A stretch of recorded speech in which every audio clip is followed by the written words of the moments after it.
Hi folks, it's me again. I just want to start by saying thank you to Party Pills for a comment that he left yesterday, which gave me some light reading and also the content for this video. The comment is currently held in review because it's got some links in it, and I wanted to confirm the information prior to allowing the comment on the channel. But I will allow the comment once I've finished making this video. The information is kind of pertinent to the video I uploaded yesterday. Okay, so yesterday I uploaded a video called Intelligence Gathering or Criminal Investigation. If you haven't seen it yet, the link will be in the description below and should also show at the end of this video. So now I'm going to dive right in and go through these articles, and hopefully you'll learn something new today. Okay, so this article is from rightsinfo.org. That's rights, R-I-G-H-T-S, info, I-N-F-O, all one word, .org. And the article is entitled, Police Can Download All Your Smartphone's Data Without a Warrant. Now, although this was published last year, I think that the information within is still relevant. I think it's still up to date. I can't see the police going back on themselves. So I would assume that if it's not the same, then it's probably worse. So police officers can download the contents of your mobile phone without a warrant, even if you have not been charged with a crime. A new report by Privacy International shows that since 2012, police forces across the UK have been downloading data from the smartphones of suspects, victims and witnesses, often without obtaining permission. What's more, they may be storing this data indefinitely, even when no charges are brought. The report is based on Freedom of Information requests to 47 police forces. 26 forces, that's 55%, confirmed that they are using mobile phone extraction technology. This follows on from 2017 Big Brother Watch report, which found that 93% of police forces in the UK are extracting data from digital devices. Data is being collected not only for serious crimes but also for low-level offences, and several police forces have indicated that they want extraction of mobile data to become the default. Police forces across the UK are extracting data from tens of thousands of mobile phones each year. There is no clear national guidance on when forces can use this technology, how data should be stored and for how long it can be kept. By hooking your smartphone up to an extractive device, police officers can download all of its data and contents. A report is generated which can provide details of text messages, your location and who you called and when. It can even access third-party apps such as WhatsApp and Facebook. Important to know that, guys, because remember, WhatsApp is supposed to be encrypted chat, but if they do get hold of your device, even if it's locked, they can download it and they're able to read it, even if you don't give them the passcode to unlock your device. The current extraction technology means that it is not possible to isolate data within a certain type. So if police officers want data found in text, every single text message on a person's phone will be extracted, not only those directly relevant to the crime under investigation, and the same goes for photos. Now, in my video that I done yesterday, Intelligence Gathering or Criminal Investigation, I did go through this. I did explain this part in there, that it's not like if you're a victim of a crime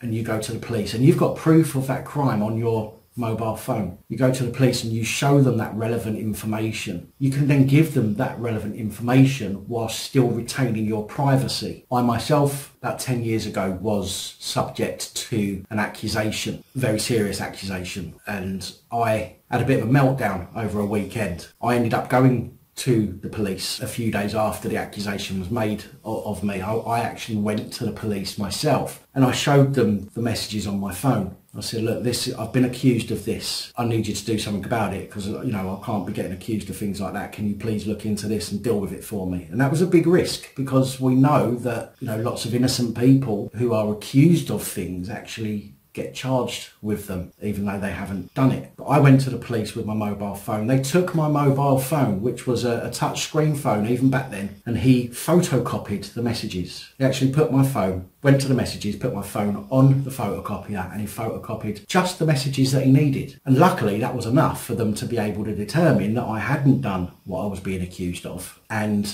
ultimately they said to me, do I want to press charges against the person who accused me? And because of the type of accusation it was, I wanted nothing to do with it. I didn't want to be associated to that at all. So I just said no. I said I just want to forget the whole thing. But you know, I've cleared myself of any wrongdoing. You know that, you've got the evidence of that, and I'm happy just to leave it at that. I said, if you want to press charges on her, then that's down to you. I said, I don't want anything to do with it. And I left it. But to take your device and take everything off of it. I mean, you might have a partner, or you may have had a partner that you might have just split from. Okay, I know that people they're in a relationship, they split up, they go and have a drink or whatever, and they end up going home with somebody else. Now, in a case like that, for example, the police might go through your device if God forbid something happened to you as a woman, or even as a man for that matter, but more likely as a woman. And the police then data mined your phone, and there's pictures on there, saucy pictures that you've been sending to your ex, or your ex has sent to you. That's going to make you look promiscuous, and dare I say it, in the eyes of the police officers, you may look a bit slutty. And that's not going to help your case. So for the police to want to data mine your phone, and it's not even just that, they're going to take everything. They're going to take all of your information. They're going to work out where you've been. They're going to have programs that will be able to run through everybody's Google location, Google GPS location, and find out if anybody was near an offence at any given time. If you was walking past that incident or near that incident and your phone pings up on a mast somewhere close by, there's a potential that you're going to get picked up for that, or at least questioned for it at some point. So lots more innocent people are going to start getting questioned and accused. So it's bad news, man. Mobile phones don't only contain data about the owner, they also have information about family, friends, and the owner's wider network, as one supplier of forensic extraction technology, MSAB, boasts on its website. If you've got access to a SIM card, you've got access to a whole of a person's life. Now, this means that extracting data from the phones of victims, suspects and witnesses, police forces may also be gathering data about people who are totally unconnected with the crime. So again, if you have a friend, let's talk about drugs, for example. I've got nothing against people doing drugs. I don't take them myself, but I've got nothing against people taking drugs, okay?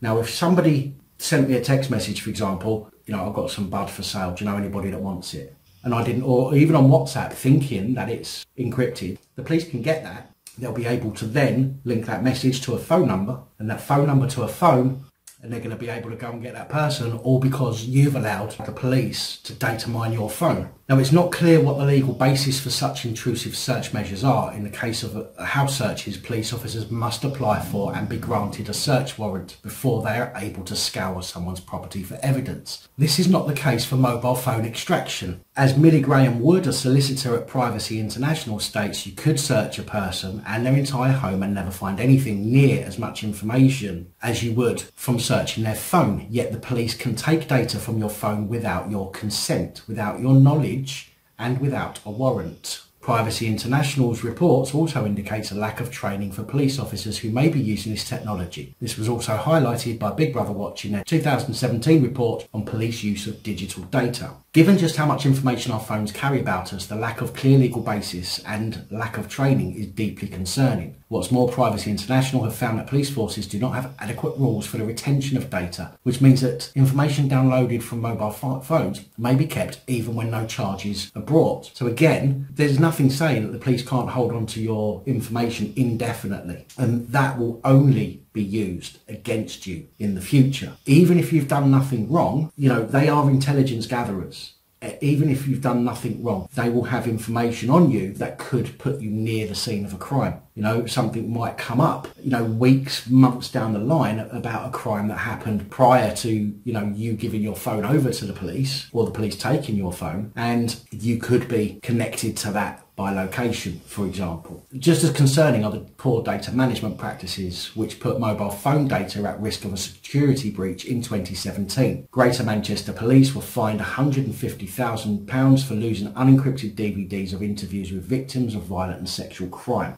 I think that when somebody, because somebody's at fault, when somebody loses data like that, see you later. should be gone. Okay, if they can't be trusted to hold on to something as valuable as that, as personal as that, then they should be gone. They shouldn't be in the police force. So only 3 police forces even mention encryption in a guidance that was provided in response to Privacy International's Freedom of Information requests. If unencrypted data gets lost, huge amounts of highly personal data could be in the public domain. It might also undermine prosecutions for serious crimes. The Lamy report, published in 2017, highlighted the racial bias in the criminal justice system. In particular, it showed the arrest rates for Black, Asian and ethnic minority people are disproportionately high. There is a danger that existing bias may be reinforced when a collection of mobile phone data. David Lammy, MP for Tottenham, notes that there is significant risk of abuse and for conscious or unconscious bias to become a factor without independent scrutiny and in the absence of effective legal safeguards. Replication of systemic bias by predictive policing software has already been found by a US study. Now, I've got to say, I think David Lammy, MP, is a bit of a hypocrite. I mean, I'm not big into politics, to be honest with you. I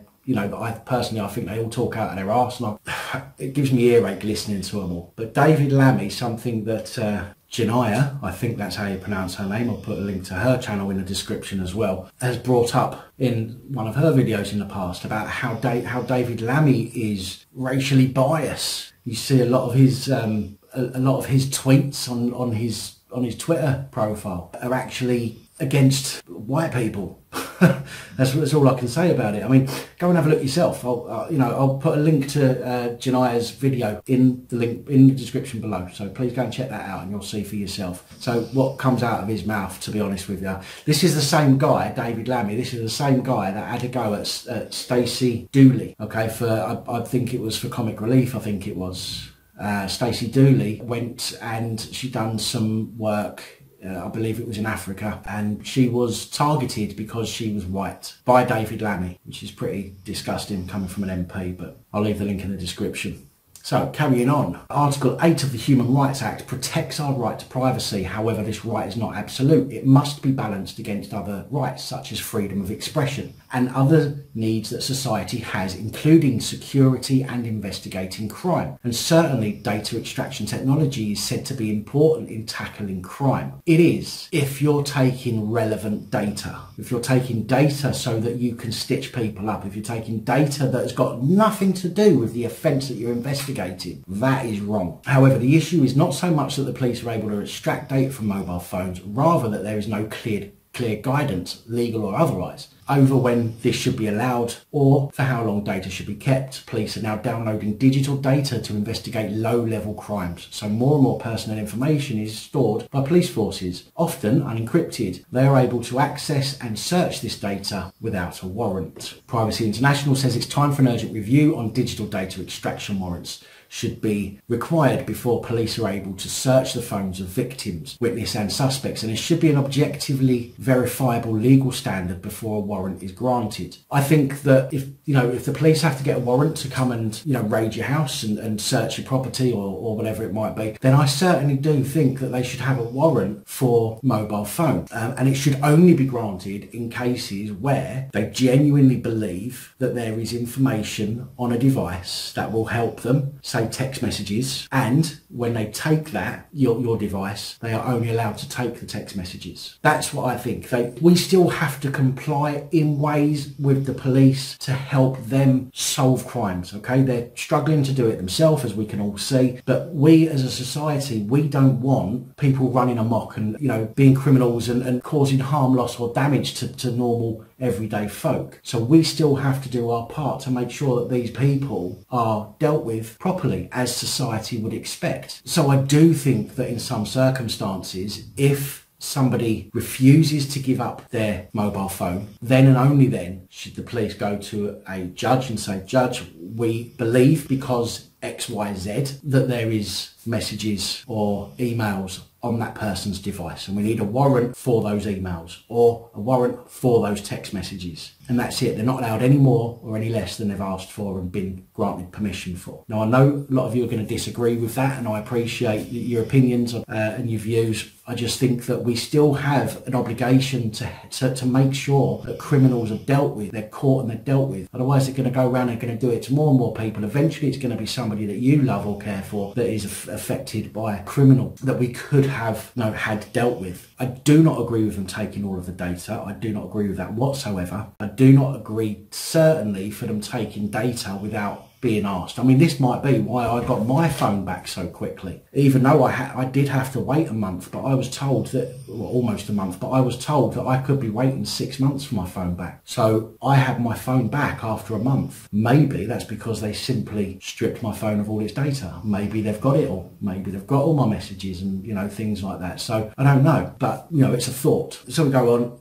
Privacy International suggests that the test should be based on reasonable suspicion, and people should be informed of their rights in this area through published guidance from the Home Office. One former Chief Constable has claimed that obtaining a warrant in each incident would be just not practical. However, the alternative, where police forces can extract the contents of our phone in minutes with no legal checks and balances, looks an awful lot worse. Yeah, it does. It may not be practical, but it's not our job to make your job a piece of piss. Yes, I agree we should help when a crime is being committed, or if we know about a crime, somebody's had harm, loss or damage done to them, then yes, I agree that we need to, as a civil society, have those people dealt with. But simply to give them a blanket allowance to take anybody's device and download all of their data is absolutely ridiculous. Right, so that is give you an idea of just what the police are capable of doing. Yet again, the despicable tactics that the police are using. And on many cases, we're talking about innocent people that have not done anything wrong, but their life is literally stripped from their phone and put on a police database for some dickhead to sit there sifting through and having a look into your life. We're supposed to trust the police, but how can we? How can we trust the police? But there is an alternative to allowing this to happen, believe it or not. Do you want to know what it is? I'm going to show you anyway, so I don't know why I said that. Most people will know this anyway, but this is good information for those of you who aren't fully aware. This is an article on zdnet.com. That's Zulu Delta Net.com. Smartphones remotely wiped in police custody as encryption versus law enforcement heats up. Now this is from 2014, but again, this is still relevant because my phone has the same option, and nearly every smartphone or Apple phone will have this option. British police are warned that smartphones in custody for forensics and ongoing investigations are being remotely wiped, potentially killing vital evidence. British police forces have complained, oh no, boo-hoo, that as many as 6 smartphones seized have been remotely wiped in the past year, potentially killing vital evidence as part of ongoing investigations. The somewhat comical angle from the BBC News on Thursday was that Cambridgeshire, Derbyshire, Nottingham and Durham police don't know how people wiped them.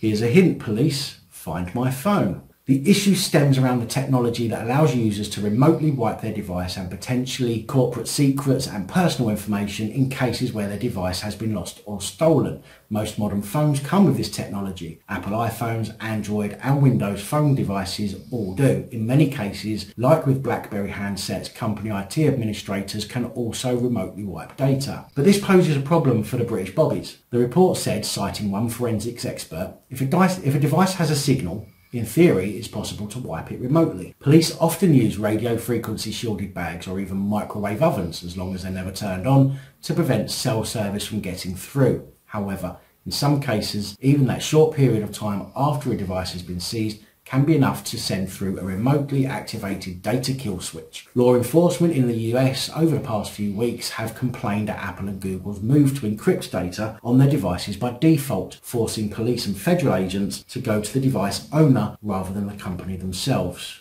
Many US federal agencies, including the FBI and the NSA, complained that Apple and Google's encryption efforts will hamper investigations. Drug dealers, paedophiles, identity thieves and other violent criminals will be able to evade capture, they say. With the FBI Director, James Comey, criticising Apple for allowing its customers to place themselves beyond the law. Let's just review that sentence or that paragraph. FBI and NSA complained that Apple and Google's encryption efforts will hamper investigations. Really? NSA, really? You're one of the most devious organisations on the planet. On the planet, you listen to people's phone calls, and people are going to call me a conspiracy theorist, but the NSA have got some of the most comprehensive equipment of every organisation on the planet, and they're bitching. I think that's up front. I think that's bullshit. I think that they're saying the FBI and the NSA are complaining that it will hamper investigations to make the public feel at ease. Okay, now we think that the FBI and NSA can't get the details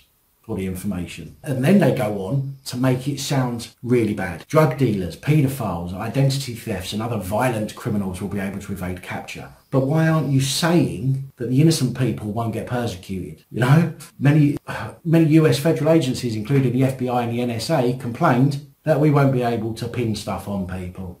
Basically, absolutely ridiculous. That was, on the most part, just scaremongering. The Guardian's Trevor Tim described the cacophony of complaints as a misleading PR offensive. Now, that same Apple, Google versus US law enforcement effort may be slowly making its way across the pond. There are some issues to take into account regarding the UK's case. Firstly, failing to hand over your encryption keys in many cases for smartphone owners, that's your passcode, can land you in prison for up to 2 years under the UK surveillance laws dubbed RIPA, which is the Regulation of Investigatory Powers Act.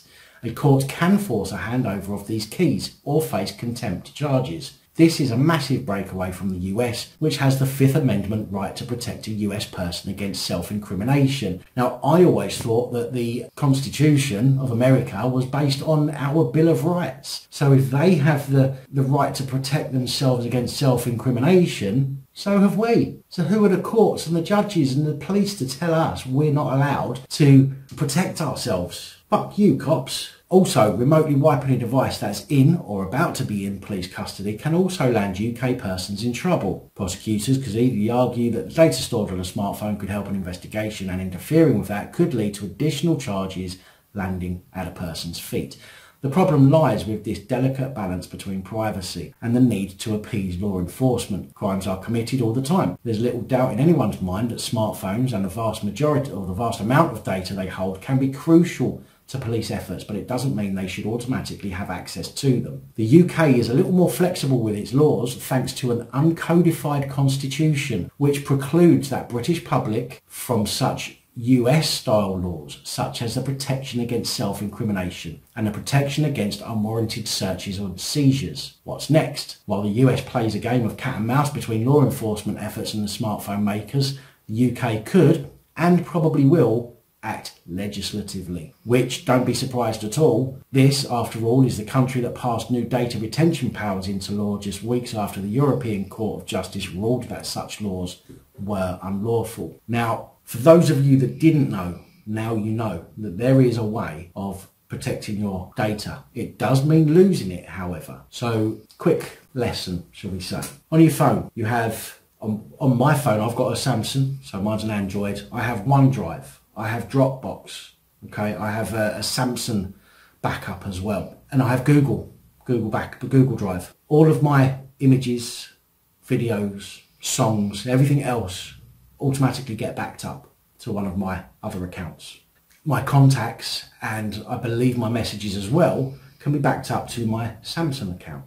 Now, I also have Find My Phone on my device, which means that if my phone is taken and I've got stuff on there I don't want anybody to see, if I act quickly enough, even if I use, if I'm with somebody, if the police take my phone, I could get my partner to go on, log on to my Samsung account and wipe my phone for me.